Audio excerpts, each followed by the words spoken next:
Welcome to the Immigrant Experience in America, an immigrant human library, where we amplify and humanize the experiences of immigrants in the United States and around the world.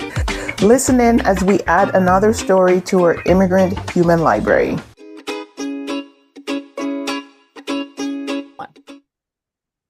Welcome to the journey. And journeys, in my journey, it's been a long, not successful, just average. I'm not going to boast myself too much. But I know it's fast approaching as this one is recorded, 200 episodes. So get in there. And it's nearly the end of, I don't know if it's going to be the end of season 13 or it's going to be the start of season 14, but episodes are coming in. But anyway, today's journey is featuring a certified coach, speaker, and author, amplifying immigrant voices through a proclaimed podcast, The Immigrant Experience in America, with 170 plus episodes. And it has been voted top 15 American culture podcast with listeners in, and this is me reading it, in, I think it says 50 plus countries. And our guest is also a former US diplomat. And her book, Decoding America, offers a roadmap for immigrant success. Our guest bridges cultural divides through self-exploration and coaching. I will welcome Simone to the journey. Thank you, David. Such a pleasure to join you. You're welcome. Now, journeys, even in immigration is a big journey inside my mind. I've been through that. I know how it is. And trust me, from my experience, I know it's a scary prospect. But obviously, when I was growing up, I was inspired. What was your inspiration when you was growing up? Okay, so prior to moving to the United States, my inspiration growing up, I was a part of a big family. I didn't necessarily think about my life in the US. It was basically playing. We had a lot of free play and lots of community with lots of neighbors, lots of gatherings, cooking and things like that. I just really was a kid and I think I just wanted to grow up and make my family proud, right? And then came the announcement that, after 12 years plus of my dad waiting for his papers to come, his visa number to come current, that they were now current and that we were going to be moving to the US. And so all of a sudden that, it added another layer to the story. And so my brother and I were always joking about, what we would do when we come here. We're going to open a Jamaican restaurant. We're going to do this, they're going to do that. And so we started dreaming about what life would be like upon arriving here in the US. And so, there began the second phase of my life. 1998 when I left and embarked on my immigrant journey here to the United States. Yeah, and you said since 98, I've been in America since 2007 years this year, so 2018. And, when you go through that experience, you always have that dream, and they say it's the American dream. And I never, for once in my life, and this is how I see it, and you probably felt the same, you never experienced a feeling like I'm going to go somewhere else. I'm going to be, going to experience something because you're so used to your own roots, your own heritage. Oh yeah, that's good. That's right. Because you were just asking what was my inspiration growing up. I was so deep into my family setting. Dad, one of 11, mom, one of 12. So there were always a lot of people around, and we were very immersed into our community. And so, we were on a farm, grew up on a farm, lots of animals, donkey, goats, cows, chicken, dogs, farming. And so, we lived from the earth. And so life was organic. It was lots of play. Our neighbors come to our property, we all play. And in fact, I don't think we weren't really allowed to go anywhere else. Everybody would come and we had this big space in front of our home, and everybody would play, and the parents would just watch, and they knew we were safe. So I was so immersed into that. I wasn't really dreaming about life in another country. I didn't know what that concept was like. I mean, I used to see American movies Mm, and get exposed to like things from abroad when my grandma would travel or my aunt would come back and and get things. But I was just really a child, just happy playing.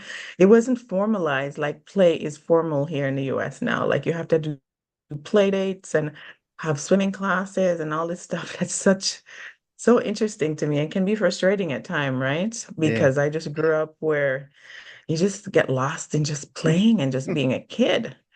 And so it wasn't really formalized until actually when I moved abroad, then things became just very formal in getting things set up and joining groups and being a part of this organization and so forth. So Yeah, and you talk about it being so formal. I just remember because I grew up in the, well, late 80s into the 90s because I was born in 83. But when I first moved to where I lived when I was living at home with my mum, everyone could leave their door open and just feel comfortable leaving their door open. And the kids, my generation of kids was always in the street or over the road playing on the green area just with a soccer ball because that's how it was. And like I said, the community was there. Unless you was elderly and the door was shut, fine. But the door was always open. You can knock on the door, shout up the stairs or shout through the door. It's only me. And then as I got older, that changed a lot. And as I was a teenager, I was 16 in year 2000. 16 onwards, it felt like that community feel, if you want to call it community feel, because it was about community. It felt like it wasn't the same anymore. The doors were always shut. You had to knock on the door. Mobile phones, cell phones, whatever you want to call them, were starting to come out, and people were like, call me, text me. Facebook was on the increase. Gone was the sense of community. so true, so true. I remember the days when we had to wait to see people to have a conversation. Yeah, In fact, we didn't have a landline phone. We would just all conversations took place in person. Would visit our home, or we would visit their home, or we would drive and pay visit to somebody. We did a lot of road trips back then. So those were some of the memories I have. And then as the things changed, then there was a land. I moved to the big city for high school, and then there was a landline phone. And so even then, once you're on the road, people just had to wait. They leave a message and you return it when you get home yeah. and everything was fine. And today you have cell phones walking away. You have to, and the minute it beeps, everybody's like, you have to respond like right, it's millisecond. So it's really kind of changed our lives. I really love those simple days where there was much more community and family focus. We spent a lot of time together.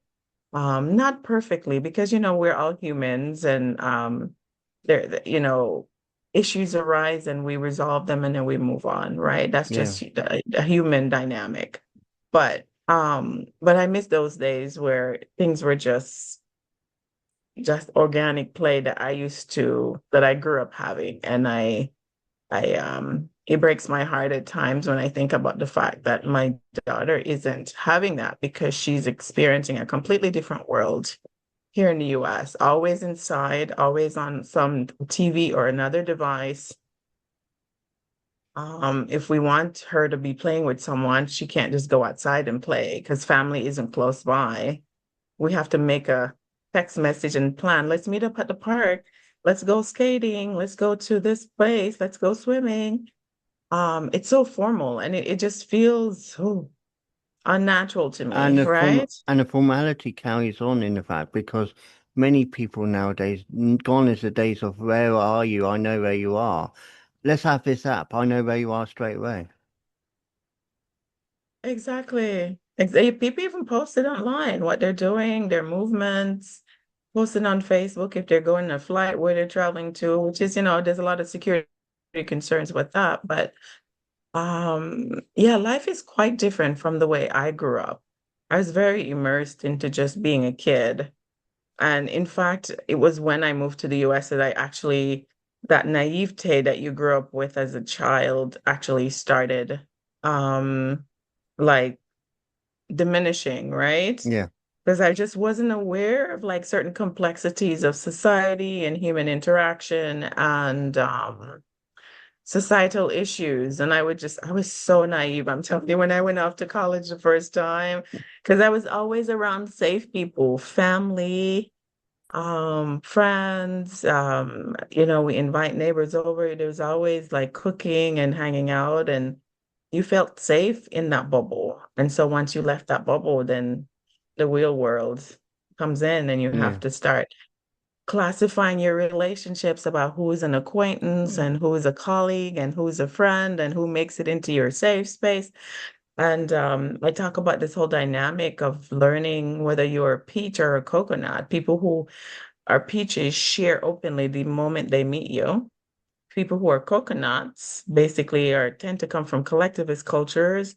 It takes a while for you to get into their safe space because you have to prove yourself.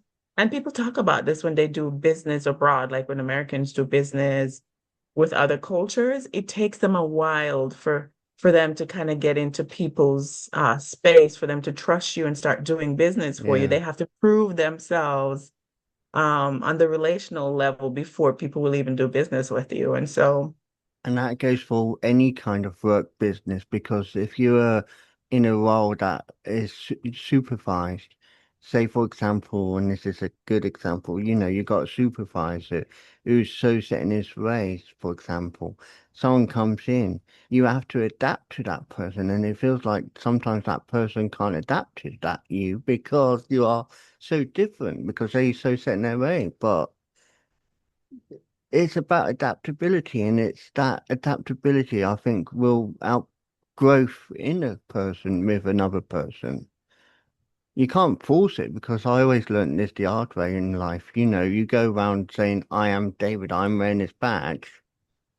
Why are you wearing a badge saying I'm David? Why can't you just go around doing things quietly to say, I'm getting on with it, recognize me as you see? right.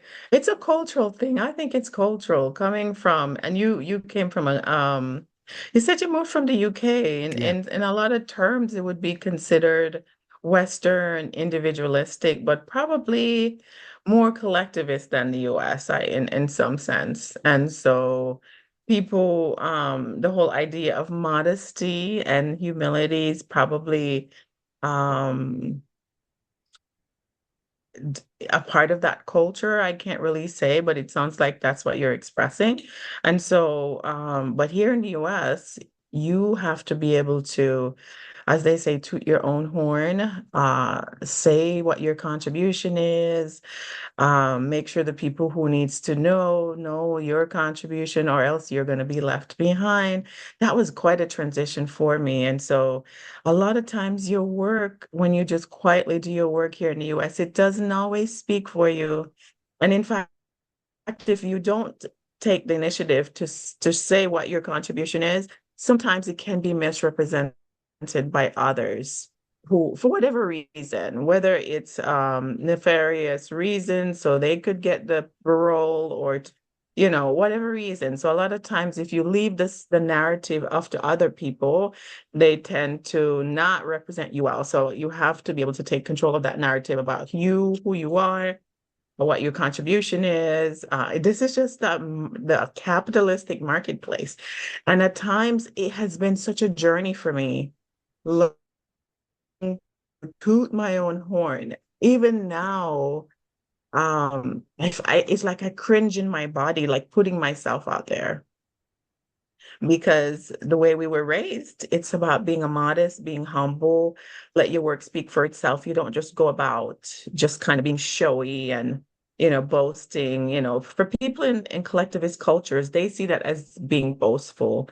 They don't like that, right? yeah, They don't want any one person to be shining brighter than the rest of the group. And they have this thing called tall poppy syndrome in certain cultures where the person who's sticking out too uh taller than the rest of the group, sometimes the head gets cut off, right? So Exactly. you have you have It's just the example I'll give, I'm not saying this in any derogatory way. It's the fact that, you do things your own way. You do things in such a way. Sometimes it gets misinterpreted. And then as a consequence, that misinterpretation then gets you into the boundary line of, I can't work with you because you're, in this case, for example, you're difficult to work with. You're not understanding what I want. And they want 95%, but they don't fully show you that 95%. They just expect you to go in, be fine. Yes, fine. I get the point of training, but that training is not always automatically available. And then you have to go in blind. And it then feels like when you do talk to that supervisor should show some compassion and not single you out for simple mistakes. right. Well, unfortunately, that's a part of the American marketplace. A lot of people expect you to hit the ground running, as they say. They want you to come ultra prepared. They want you to come knowing the job.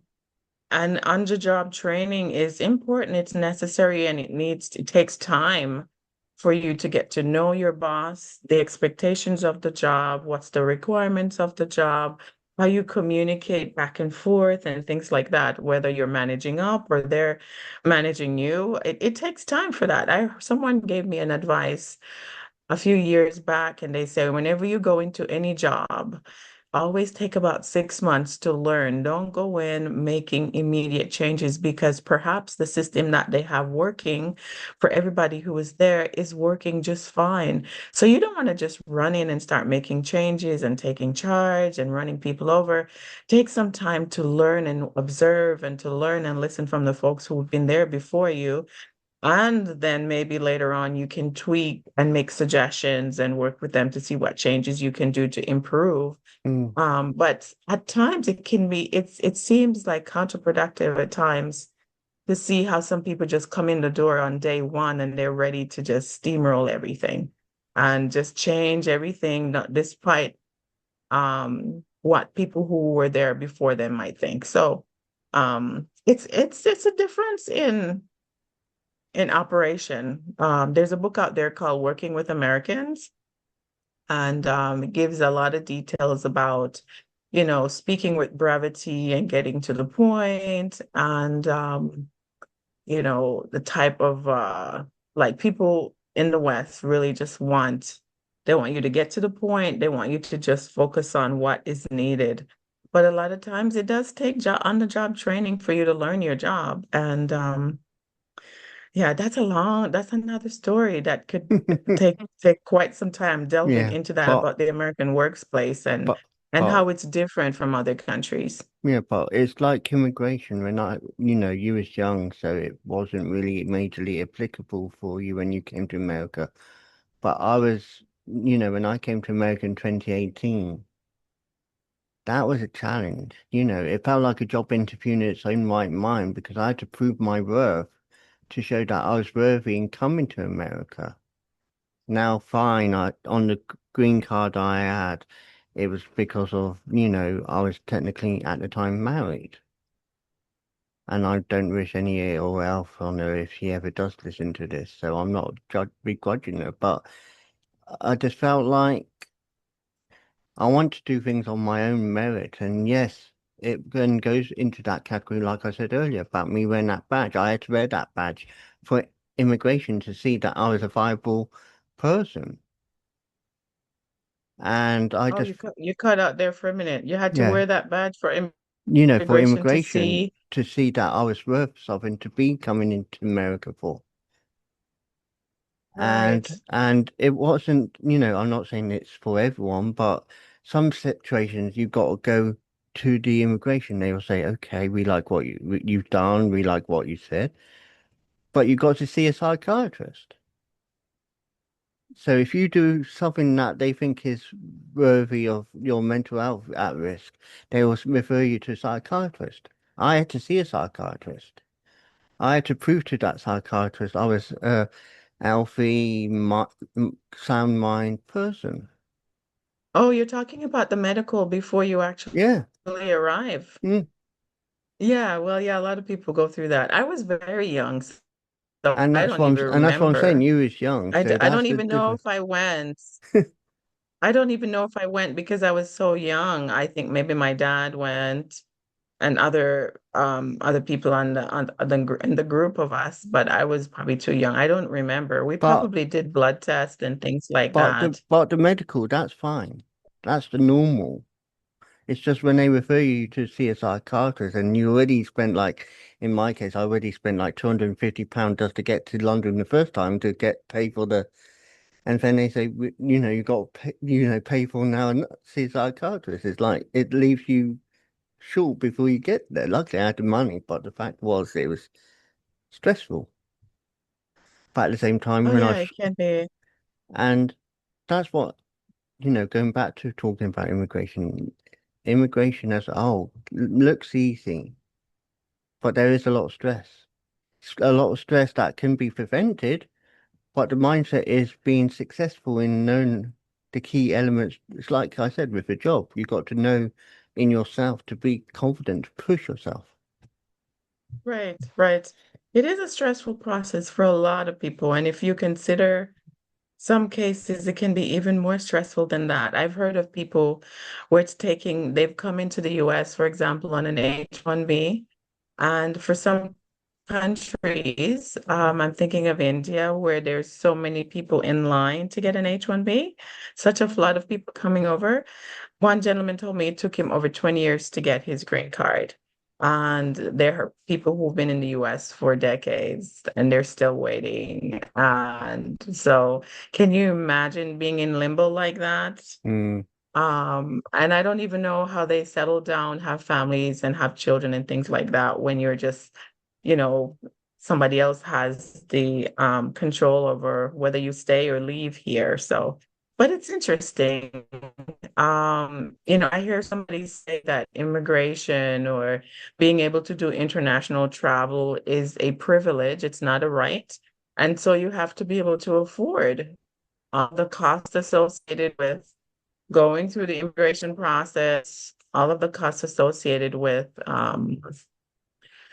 uh buying your ticket and being able to afford to find a place and have somewhere to live when you move abroad. So there's a lot of costs associated with moving from one country to the next. It's, people who are, as they say, dirt poor or like in certain, just from hand to mouth, probably will never be able to do that, right? mm. So you are fortunate to be able to have some sort of resources to be able to even get in that process. So that was a privilege for And you, it right? took a year for me to go through that process of immigration. But I know Oh, others yeah. can, and it's just when you go on, and it goes back to the online situation. It's about going online, going on that website and seeing if there's any change in your circumstance to say any way forward. And you can't ring anyone to say what's happening because they like come back to the website, go there. It's like, okay. I know. Yeah, it is a process. Unfortunately, we have to work through the bureaucracy, work through the system. Our family had to come through it. I was much younger, but I know better now and I have more compassion and can empathize with people who are coming today. And I'm now aware of a lot of the challenges of people who um, find themselves in different levels of the immigration process, like being out of Mm. status, entering the country illegally, living in the shadows in places and they don't have papers legally. So believe me, um, it gets even worse.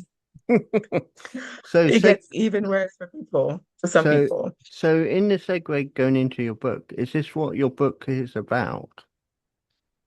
So my book it's called Decoding America, right? Mm, So yeah. it's about my journey decoding the United States and life here after being born and raised, part of my life in one country, and just going through so much pain of trying to figure out like what is this culture? What is the American culture? there's so many influences of international cultures in American culture itself. And so defining what is American, what is American, how do we fit in that? How do people view me?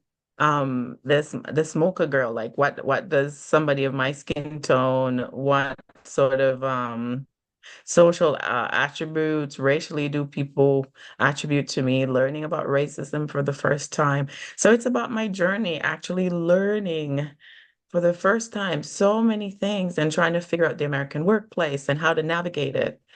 And some of my struggles, some of the pitfalls that I fell in, Mm, and also some of the successes and advice from other immigrants who've done it successfully. So my but my inspiration for people that it is important and possible for you to understand how to thrive, not just but to thrive in the United States and to find your place as a third culture person and to come home in embracing your roots, your heritage, part of who you are that you can't throw away. It just is what it is. You were raised in a certain environment. It's a part of who you are. So then you integrate the new country, the culture of the new country, and you decide what pieces of the old culture you keep and what pieces of the new culture that you want to now integrate into this person. You don't have to keep all of it. In fact, if you want to throw it all out, you can do that and start all over. Some people completely assimilate and just basically forget life before and they start new. Other people integrate the old and the new and they come up with something completely new, yeah. and we call these people third culture people. Mm. So in short, that's what it is. I'm encouraging people to embrace their superpower because I really think it's a superpower. You hear people talking about throwing around this word superpower all the time. And I ask myself the question, what is my superpower?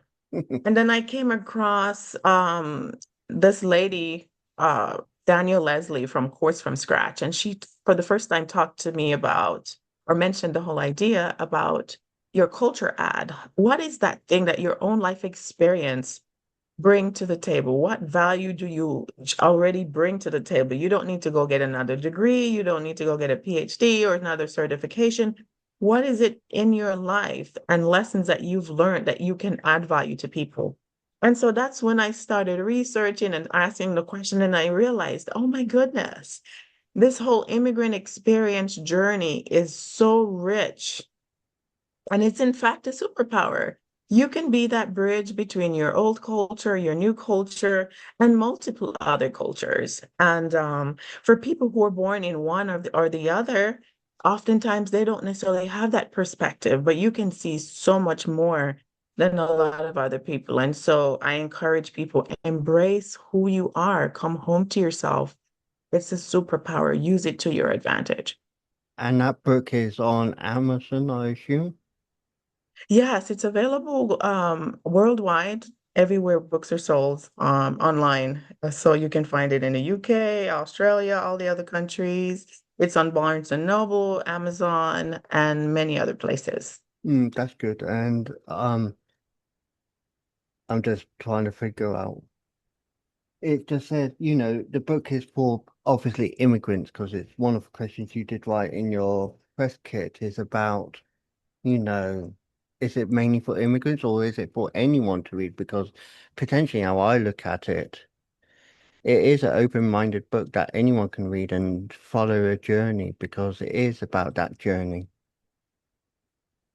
Yeah, it's not just for immigrants. It's for my target audience, if you may. Our recommended audience. It's for people who are living overseas and are considering moving to the US, UK, Canada, or any other country. And they're thinking about what is life like abroad? What sort of experiences am I going to have? How do I myself? What decisions do I need to consider before I leave my safe space? Mm, and And go put myself in a whole new country. So it's for those people, aspiring immigrants. And then it's for first generation immigrants who are new to the US and trying to figure out what is life like in the West? What are these pitfalls that I could get myself into? yeah, And how do I educate myself? How do I prepare myself to be prepared when I walk in the door? And for regular Americans, people in the they can't relate to what it's like leaving your birth country and now living in a whole new culture and country. So it's for those people to educate them. And then it's also for people who are either employers, policymakers, or people who are in positions of power, who may have friends working for them, people who are refugees, expats working for them, to be able to relate to their audience, to people who are working for them or people who are collaborating with them, to recognize that people are often going through a lot of struggles, a lot of adjustment challenges is what I call them, that are they might not be talking about because a lot of people in this group are not very vocal about their own personal experiences. In fact, they will hide them. And so it's to educate people. If you have people on your team or from other places and you just can't figure out how to read them, this mm, book will help you understand some of the struggles that they might be able to go um, have conversations to build rapport, to build bridges with other people. So it's not just for immigrants, it's for a wide array of people, for people who are just curious about what it's like moving from one place to the other and what are the challenges that you might go through. okay. And I'll make sure the link for the book is on the description, as well as your. Have you got a website? I do. My website is thebridgeconcepts.org. And as well, we have our podcast called The Immigrant Experience in America. We have about 180 episodes. People can find us on Spotify, everywhere podcast episodes are found. We have a YouTube channel. We're on TikTok. I'm usually on LinkedIn. But mostly you can hear all of our audio episodes on Spotify, Apple Podcasts, Amazon, Alexa, and all the other places. We have listeners in more than 50 countries, and it's probably up to about 100. Our first year, we hit over 50 countries. So, um, you can find us everywhere you get your podcasts downloads. And I'll make sure the links, like I said, are in the description afterwards. Now, the last ultimate question I like to end on: words of inspiration to help others in their journey. What would you say to someone new in their journey to help them develop themselves? Hmm. So we're speaking directly to people who've left one country and are now in another country. You may classify yourself in several of different labels. You could be a refugee, you could be an immigrant, an international professional, an international student, you could be an expat. There's so many different terms that people can use, but we're talking to people who have ventured and have left their home or even thinking about doing that same journey. There we know that it can be hard, and we know that at times once you are in that journey, you lose parts of yourself, a loss of cultural self. Sometimes you don't quite fit in, you're experiencing cultural homelessness, you no longer fit into the birth country or your adopted country. And so we understand that you find yourself in like this in-between world. And so that's where our support comes. That's where our community come in. That's where our coaching and our course comes in. That's where our podcast and the book comes in, is to really provide you that support. And so don't stay isolated. Don't stay in the shadows. There are people out there who have done the research. I've personally done the research, the coaching, personal coaching myself, and have now found the words to explain what I was going through, because for the longest time, I just could not understand why I didn't feel like myself anymore. I wasn't quite, finding my place or finding my group of Mm, belonging, my sense of belonging that I had when I was enveloped or in this bubble with my aunts and uncles and grandparents and cousins and neighbors and everybody around me. I just couldn't find that. And so if you're someone who find yourself in between, connect with us and don't stay isolated. There is help for you. and don't give up. We know that culture shock, the symptoms of culture shock could be from mild depression all the way up to people themselves. So if you find yourself just not feeling like yourself, connect with us, connect with other people, and try asking questions to see how you can begin the journey of unraveling what you're going through. Seek a coach, seek a therapist, some sort of mental health support, or even finding a local community, whether it's a church or some other social group. Find other people who can support you, because when you were born in a community and now you're in maybe a Western country where all of a sudden you're isolated, you no longer have that community that you had before, it's important for you to reach out and connect with people. And so we're here, we're developing the system to help other people thrive in the in-between world. And so stay encouraged, my friends, wherever around the world that you find yourself. Reach out to us if we can be of any help to you. And stay encouraged. You will get through this and you will become clearer. All the fogginess of trying to figure out like why you don't feel like yourself anymore. Culture shock is serious. It's no Mm, joke. So let us be of help to you or reach out to others around you. I agree to that. And on that, I'd just like to say, Simone, it's been a pleasure talking to you about your journey today. I hope it does help many others, not just me, but and many others around the world, wherever they are watching or listening. Thank you so much, David. It's been such a pleasure joining you here on the Journey podcast. Thank you. Thank you for having this space for us. I You're appreciate welcome.